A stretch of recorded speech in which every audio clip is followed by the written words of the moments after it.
সারা দেশের চতুর্থ শ্রেণীর শিক্ষার্থী বন্ধুদের স্বাগত জানাচ্ছি। প্রথম প্রান্তিক মূল্যায়ন 2025-এর গণিত প্রশ্ন নিয়ে হাজির হয়েছি।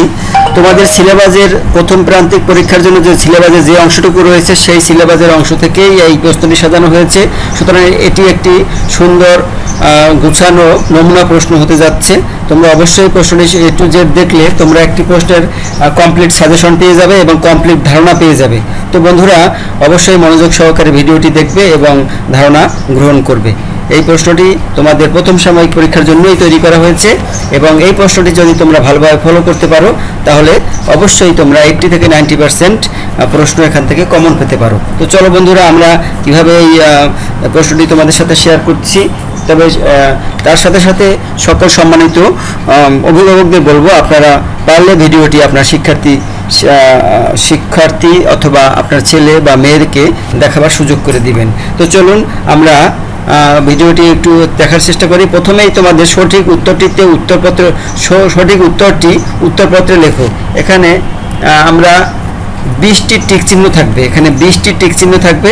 সেই টিক চিহ্ন 20টি আমাদের শুধুমাত্র সঠিক উত্তরটি খাতায় লিখতে হবে। এখানে দেখো যে সঠিক উত্তরটি উত্তরপত্রে লেখো। এখানে 1 মার্ক 20টা। যেমন 3104 সংখ্যাটিতে 3-এর স্থানীয় মান কত? এখানে দেখো একক, দশক, শতক, সহস্র, 3 সহস্র বা 3000। তাহলে গ নম্বর আমাদের সঠিক উত্তর। এটা আমরা ধরে নিতে পারি যে গ আমাদের সঠিক উত্তর 3000। এরকম প্রশ্ন থাকবে 20টি। 10,000 থেকে 1 লক্ষ কত গুণ বড়? এটা 10,000 থেকে 1 লক্ষ কত গুণ বড়? এটা হতে পারে 10 গুণ বড়। তারপর দেখো 1 লেখে 4টা শূন্য, এর পূর্বের সংখ্যাটি কত? 1 বিয়োগ করলে যা হয়। পূর্বের সংখ্যাটি কত? এখানে আমাদের 1 বিয়োগ করলে যে সংখ্যাটি হবে, তো এখানে আছে 10,000, তাহলে 9,999 এটি হবে। এভাবে কিন্তু তোমাদের প্রত্যেকটি উত্তর তোমরা নিজেরা করে নেবে, তাহলে সুবিধা হবে। অবশ্যই তাহলে করবে 1 কোটিতে কত লক্ষ? 1 কোটিতে কত লক্ষ, অর্থাৎ 1 কোটিতে কত লক্ষতে হয়? 100 লক্ষ নাকি? 1 কোটিতে 100 লক্ষ। তো এইভাবে কিন্তু তোমরা এই উত্তরগুলো করবে। তো আমি এই উত্তরগুলো করতে গেলে তো অনেক সময় লাগে। এত এর আর যোগফল কত? তো এই দুটো যোগ করে দেখতে হবে, এখন যোগ করা সম্ভব নয়। 4টি 10,000 ও 9টি 1,000 দ্বারা গঠিত সব নিচের সংখ্যা কোটি? 4টি 10,000 40,000 আর 9টি 1,000 9,000, তাই 49,000। 49,000 কোনটি দেখো বন্ধুরা? এইটা 49,000। এরকম 20টি থাকবে। সংখ্যায় আমরা কেন কমা ব্যবহার করি? সংখ্যায় সমস্যা সমাধানের জন্য, গণনা করার সুবিধার জন্য, সহজে পড়ার জন্য, স্থানীয় মান বোঝার জন্য। স্থানীয় মান বোঝার জন্য এটা কোনটা? সহজে গণনার সুবিধার করার জন্য হতে পারে, বা স্থানীয় মান। সংখ্যায় আমরা কেন কমা ব্যবহার করি? গণনা করার সুবিধার জন্য না স্থানীয় মান বোঝার জন্য? গণনার সুবিধার জন্য আমরা স্থানীয় করতে পারি, কমা ব্যবহার করি। একটি সংখ্যা থেকে কত বিয়োগ করলে সংখ্যাটি অপরিবর্তিত থাকবে? একটি সংখ্যা থেকে কত বিয়োগ করলে সংখ্যাটি অপরিবর্তিত থাকবে? 0 বিয়োগ করলে, তাহলে সংখ্যার কোনো পরিবর্তন ঘটে না। এটা একটা বুদ্ধির খেলার মতো দিয়েছে, এটা উত্তর হবে 0 কিন্তু বন্ধুরা। তারপরে দেখো 1 প্রান্ত বিশিষ্ট রেখাকে কি বলে? রশ্মি, রেখাংশ, রশ্মি, তল। রশ্মি আছে 2 বার। 1 প্রান্ত বিশিষ্ট, 2 প্রান্ত যেটা আছে এটা 2 দিক যাইতে পারে, এটা কি হয়? এটা হলো রেখাংশ। আর রশ্মি কিন্তু চলতে থাকতে পারে, 1 প্রান্ত বিশিষ্ট, যেটা একটা প্রান্ত আছে নাকি? এরকম হতে পারে। এটা একটু মিলিয়ে নেবে, এগুলো তোমরা সব মিলিয়ে নেবে। এখানে 20টা আছে, তো এভাবে একটু দেখে নাও।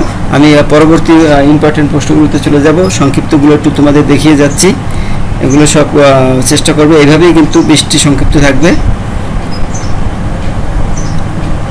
গুণ কিসের সংক্ষিপ্ত রূপ? যোগের।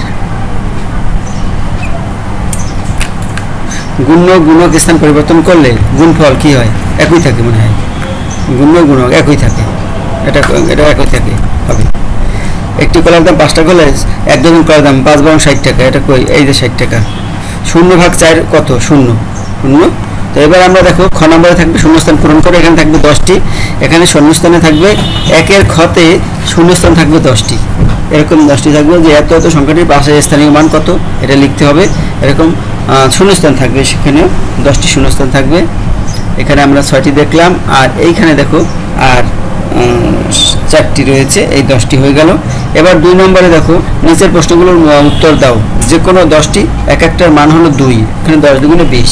এখানে একটু সংক্ষিপ্ত অঙ্কের মতো করতে হবে, এক একটা প্রশ্নের মান যেহেতু 2 মার্ক, এত অঙ্কগুলো দ্বারা ক্ষুদ্রতম জোড় সংখ্যা তৈরি করো। এটা এক মানে এক লাইনে করলেই হয়ে যাবে। এত থেকে এত ছোট সংখ্যাটি কত, এত থেকে এত ছোট সংখ্যাটি কত, এত যোগ বা বিয়োগ এখানে একটু রয়ে গেছে, এত থেকে এত বিয়োগ করলে ছোট সংখ্যাটি কত। এখানে একটু গাফলা আছে। একটি বিদ্যালয়ে এতজন ছাত্রছাত্রী এবং এতজন ছাত্র আছে, এতজন ছাত্রী এবং এতজন ছাত্র আছে, ওই বিদ্যালয়ে মোট জন ছাত্রছাত্রী, মানে দুইটা যোগ করলে যেটা হবে এরকম, মানে খুবই সংক্ষিপ্ত সহজ উত্তরের মাধ্যমে করতে হবে। এরকম থাকবে 10টি, মোট 20 মার্কের। এবার 3 নম্বর থেকে দেখো 8 ও 11 নং প্রশ্ন সহ, এই 3 নম্বরে এসে কিন্তু খুব ভালোভাবে পড়বে। 8 ও 11 নং প্রশ্ন সহ নিচের যে কোনো 10টি প্রশ্নের উত্তর দাও, এক একটা প্রশ্নের মার্ক হলো 50 মার্কের। তাহলে এখানে 10টি প্রশ্নের অ্যান্সার করতে হবে, এবং 8 এবং 11 কিন্তু অবশ্যই করতে হবে। এখানে দেখো 1 নম্বরে রয়েছে কি, এই সংখ্যাটির স্থানীয় মান নির্ণয় করো। 5 নম্বর, এখানে যোগ করো, এই একটা যোগ আছে, এটা প্রথমটা যোগের 2 মার্কস, পরেরটা 3 মার্কস, 5 মার্ক। এই নিচে 3টা যোগ আছে, আর একটা লম্বা যোগ আছে। বিয়োগ করো, এখানে 2টা সংখ্যা বিয়োগ আছে, এখানে একটা লম্বা বিয়োগ আছে। তারপরে দেখো একটি 4 নম্বরে, একটি লঞ্চে এতজন যাত্রী আছে, 1860 জন যাত্রী ছিল, একটি টার্মিনালে এতজন যাত্রী নেমে গেল, এতজন যাত্রী উঠলো, এখন লঞ্চটিতে মোট কতজন যাত্রী হলো। আমি সংক্ষেপে বলে দিই, এই প্রথম সংখ্যা থেকে এই সংখ্যা বিয়োগ হবে, তারপর যে উত্তর হবে তার সাথে 520 যোগ হবে, তাহলেই সেটা উত্তর হয়ে যাবে। 5 অঙ্কের বৃহত্তম সংখ্যা এত। এখানে একটা সৃজনশীল অঙ্ক রয়েছে, সংখ্যাটির সাথে 1 যোগ করলে যোগফল কত হবে, এটা মানে 10,000 হয়ে যাবে, একক দশক, হ্যাঁ 10,000 হয়ে যাবে, একক দশক 1 লক্ষ হয়ে যাবে নাকি, 1 লক্ষ হতে পারে, একক দশক শতক সহস্র ওজন, হ্যাঁ তাহলে 99,000, তাহলে 1 লক্ষ হয়ে যাবে। তারপরে সংখ্যা 1 যোগ করে যেটা হয় আর কি সঠিক, সংখ্যাটির সাথে 5 অঙ্কের ক্ষুদ্রতম সংখ্যা যোগ করো। এই সংখ্যার সাথে 5 অঙ্কের ক্ষুদ্রতম সংখ্যা 1 লিখে 4টে শূন্য এটার সাথে যোগ করবে, আর শেষ 2 আর 3 5। একটি গুদামে এত বস্তা ধান, এত বস্তা গম এবং এত বস্তা ভুট্টা আছে। প্রশ্ন হলো ওই গুদামে ধান অপেক্ষা গম কত বস্তা, ধান অপেক্ষা ওই গুদামে ধান অপেক্ষা গম কত বস্তা বেশি বা কম আছে। এখানে ধান কত, গুদামে এত বস্তা ধান, এত বস্তা গম, তাহলে এত বস্তা কম আছে সম্ভবত, না বেশি, এখানে আছে, হ্যাঁ এখানে আমরা বেশি লিখে দেব, কত বস্তা বেশি আছে। তারপর ওই গুদামে মোট কতগুলো বস্তা আছে, এগুলো সবগুলো বস্তাগুলো যোগ হবে। তারপরে দেখো 8 নম্বরে, একটি লম্বা রেখা, এই 8 নম্বর কিন্তু অবশ্যই করতে হবে, এটা কিন্তু জ্যামিতি, সেই জন্য এটা করতে অবশ্যই বলছে, এটা জ্যামিতি, যে একটি লম্বা রেখা আঁকো এবং একটি বৈশিষ্ট্য লেখো, একটি বৈশিষ্ট্য, আর সমান্তরাল রেখা আঁকো এবং 2টি বৈশিষ্ট্য লেখো, এটা করতেই হবে। আর হলো 11 নম্বর। 9 নম্বরে কি, একজন গার্মেন্টস কর্মীর দৈনিক আয় এত টাকা এবং ব্যয় এত টাকা, তার দৈনিক সঞ্চয় কত, তার মানে 750 থেকে 600 বিয়োগ করলে যে টাকা হয় তাহলে 150 টাকা। তার মাসিক সঞ্চয় কত, তাকে আমরা জানি 1 মাস সমান 30 দিন, অর্থাৎ 150 টাকাকে 30 দিন দিয়ে গুণ করলে যেটা হবে সেটা হলো তার মাসিক সঞ্চয়। তারপর দেখো পিতা পুত্রের বয়সের সময়টি 60 বছর, 5 বছর পূর্বে পুত্রের বয়স 10 বছর ছিল, 5 বছর পূর্বে পুত্রের বয়স 10 বছর, পুত্রের বর্তমান বয়স কত, এই 10-এর সাথে 5 যোগ করলে পুত্রের বর্তমান বয়স পাওয়া যাবে, তার মানে 10 যোগ 5 সমান 15 বছর। পিতার বর্তমান বয়স কত, তাহলে এই 60 থেকে 15 বছর যদি বিয়োগ করি তাহলে থাকে 45 বছর, 60 থেকে 15 বিয়োগ করলে 45 বছর, অর্থাৎ পিতার বর্তমান বয়স 45 বছর। আর 11 নম্বর করতে বলছে, অবশ্যই এটা করতে হবে, এটাও একটা সামান্তরিক, এটাও জ্যামিতি। সামান্তরিকের একটি কোণ 70 ডিগ্রি, একটি রশ্মি অঙ্কন করো। তাহলে সামান্তরিকের একটি কোণ 70 ডিগ্রি হলে একটি রশ্মি রেখা অঙ্কন করো।